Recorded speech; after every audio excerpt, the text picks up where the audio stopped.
Watching News at Prime, let's get into this discussion now. ActionSA will tomorrow lay criminal charges against embattled Justice Minister Thembi Simelane. This is in connection with a loan from a company linked to VBS Mutual Bank.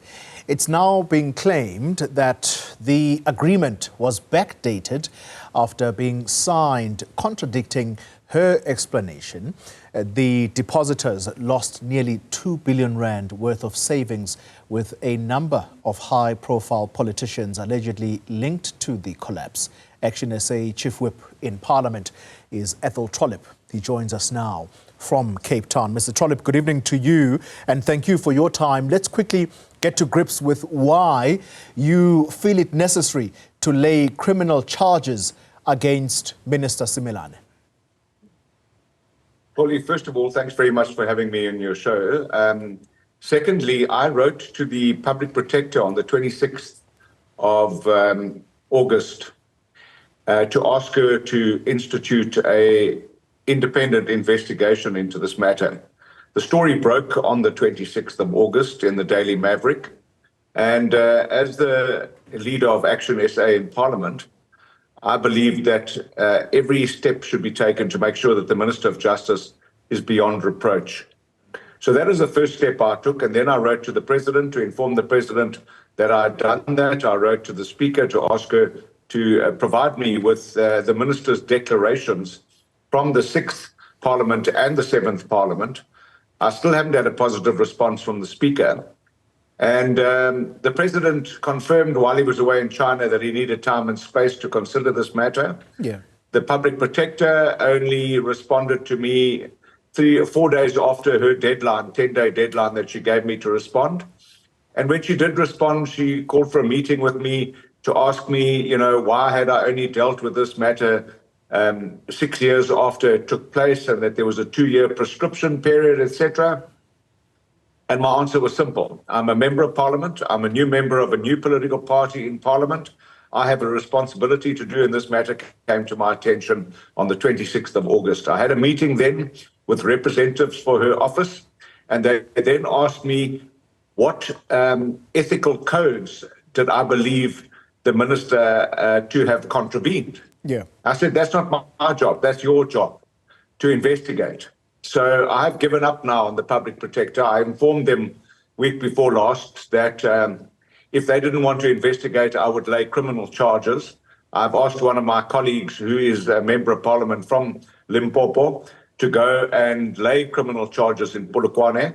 And we are going to take this step forward, because it appeared that the Public Protector had no appetite for investigating this matter. And this is precisely what frustrates South Africans, and it frustrates me, that we have had many high-profile politicians implicated in state capture, yet no one is being charged and no one's being prosecuted.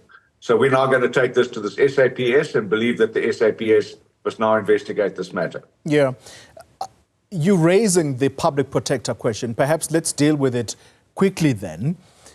You did indicate when you were laying this complaint to the Office of the Public Protector that there was a potential violation of the Executive Members Ethics Act.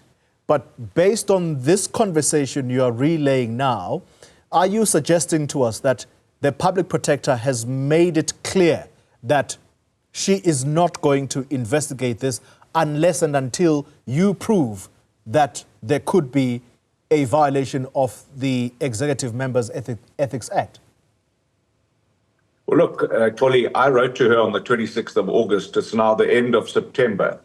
I think that's fair enough time to give to the Public Protector to indicate whether she will or will not investigate. I told her office exactly that.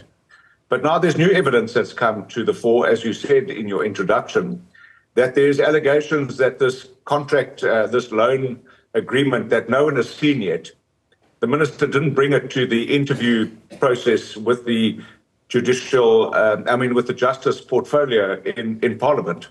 And at that interview process, I asked the chairperson of the portfolio committee whether the minister was under oath. And the chairperson of the committee said, whatever a member of Parliament says is under oath in Parliament.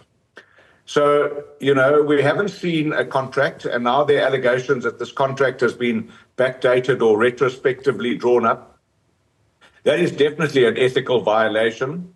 And there are a whole host of others. I mean, there are a whole host of other allegations and concerns around the Ethics Act. One, the money was invested by Gundo Wealth Solutions in VBS, 350 million rand, from the Polokwane municipality, and the now current Justice Minister was the mayor. That was ultra vires. That investment was against the law in a mutual bank.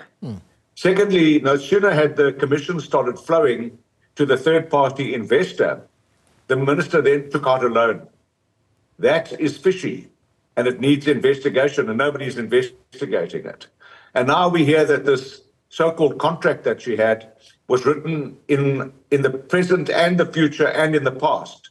No contract can see into the future, and no contract should see into the past. It's a current document, and it appears that there is a lot of contradiction there. So we believe that there are a whole host of infractions or implied infractions that the minister needs to answer for. And as long as she doesn't answer, the office that she holds as the Minister of Justice is not beyond reproach. I've just come out of a meeting now with the Judicial Service Commission, and the minister is sitting there in her capacity as the Minister of Justice in the Judicial Services Commission, considering a matter about whether another commissioner should be attending or not. Now, as far as I'm concerned, the minister should actually have either been suspended or should have stepped down voluntarily until her name has been cleared. Now, this is clearly not going to happen. So it's forced our hand, and we are now taking the next step. We will lay criminal charges against the minister in Polokwane, where the infraction is alleged to have taken place, and we let the law run its course. Shouldn't there be more pressure on the president to take action against the minister, Mr. Trollip? Because, as you put it, it would appear, and I did press you a little bit about the public protector's stance, and you're saying that she doesn't appear to have appetite, quote unquote.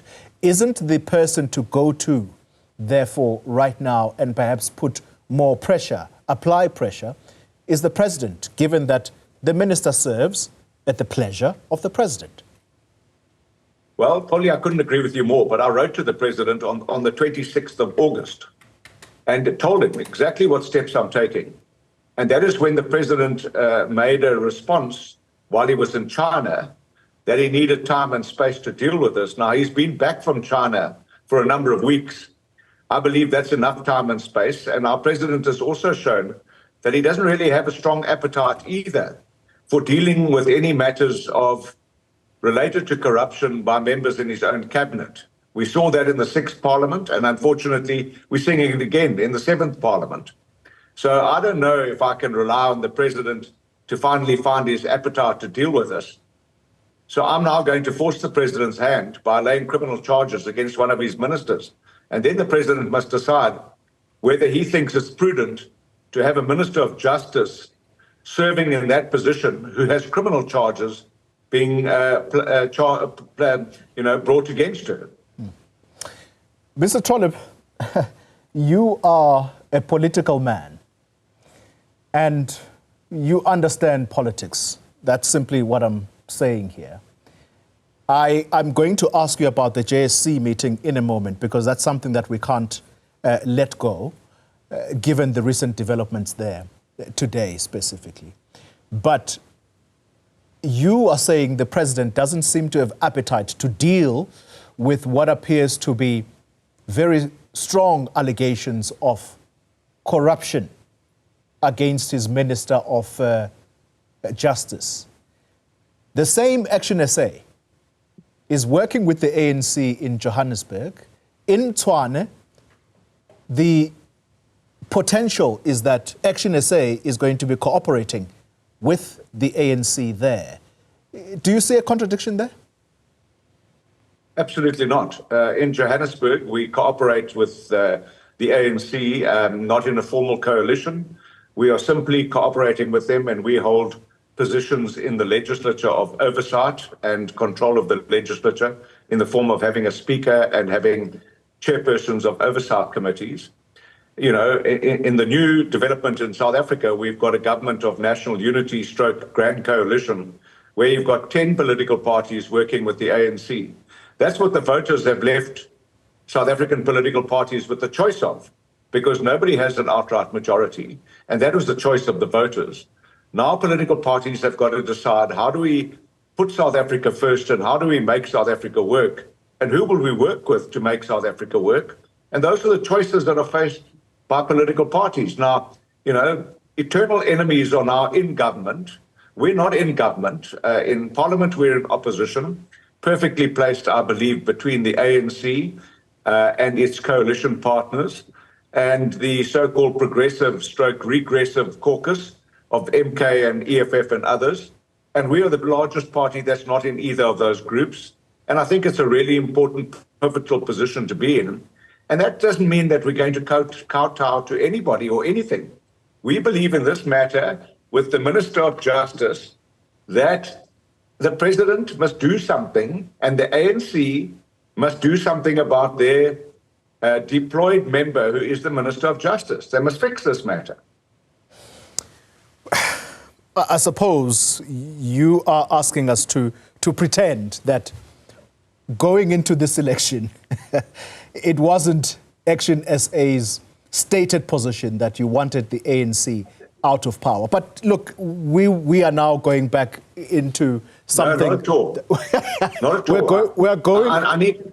I really need to answer that. Sure. Obviously, go ahead. We went in to remove the ANC from government, but no other political party has a majority. So, and we're a very small political party. We're a 4-year-old political party. We have 6 members of parliament.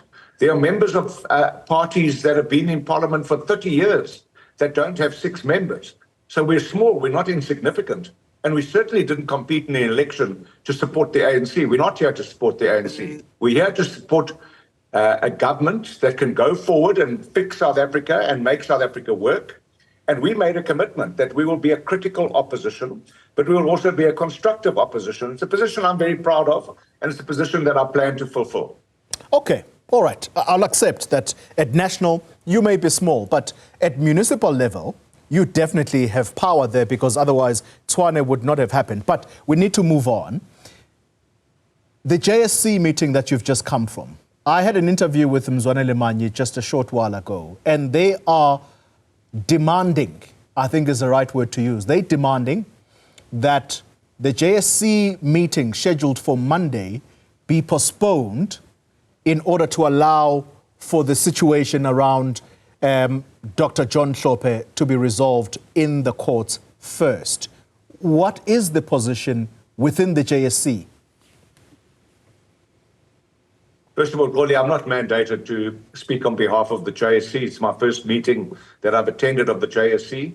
We obviously discussed the interdict that prevents Dr. Trollip attending the Judicial Service Commission interviews that start on Monday. His party, MKP, have indicated that they will appeal that ruling. It's entirely up to them to appeal that ruling, and it's entirely up to party that is Parliament, that's also the 4th respondent in that matter, to decide how it deals with it. But I had to leave the meeting to come and do this interview with you, so there isn't a final decision that I can even share with you, but even if I did have it, I'm not mandated to speak on behalf of the JSC. All right, I can accept that, and I thank you for indulging me, but we can assume that it is discussing exactly this matter of the MK party. Very much so. I mean, as I said, there's an interdict, there's a court judgment, and now there's a party that's appealing that judgment. And in the interim, decisions will have to be made on whether to proceed or whether to suspend the Judicial Service Commission interviews. Those decisions will have yet to be made, and the JSC will no doubt communicate on that once that decision has been made by the commissioners. I thank you very much for your time, Athol Trollip, the Chief Whip of the ActionSA party in the National Parliament.